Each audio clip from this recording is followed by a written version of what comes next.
Do you know that people who are living in a conflicted relationship are at risk of developing serious mental and physical illnesses, and even more, risk of having a heart attack? But what happens if you are satisfied with your relationship? You can live longer, up to a decade, 10 more years. This is what we know from research. But why does being in a conflicted relationship makes us that vulnerable? Because this society makes it difficult for us to devote our time to our intimate relations because of the responsibilities and the demands of this individualistic society focused on me. Me trying to be a good parent, good friend, good worker, good PhD student. But intimate relations are invisible. So do we ignore the fact that they also need an effort? Or is it just there is no guide for couples how to have a healthy relationship?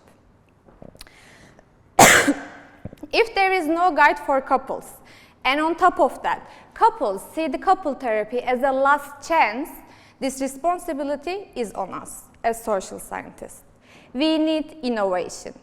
And that's what exactly my PhD is focusing on. So what is this innovation and how does it work? With the letter.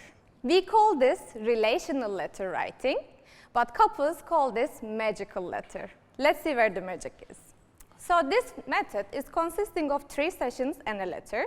In the first 2 sessions, we talk about relational heritage. What I mean by relational heritage is the beginning of the relationship, the good times.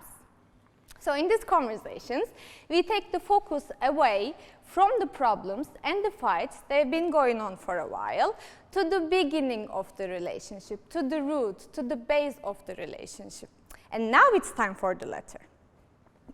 So let's take Alex and Noah here. So they live the second session with a letter written by a therapist to their relationship. And then Alex and Noah will write a letter as they are the relationship. Not as Alex, not as Noah, as a third person. So with the letter, couple will create a map towards their preferred future with the me perspective, with the we perspective instead of me perspective. And then we will collect lots of letters like this. And we will see if this is effective for couples, if this is helpful for the couples. But what do we expect to see in those letters? So my research aims to find out a meta-conversation, a change in relational awareness. This is the magic effect. In other words, considering the relationship as a separate identity and talking with it through the letter and being aware of what keeps this relationship alive. Is it kindness? Is it support? Is it respect? So, if this research supports the idea that couples can guide themselves with the we perspective, we can just apply this method to all kinds of relations, parents, sibling, friends. So we hope that this innovative relational letter writing method will help couples and will make the invisible visible for the couples.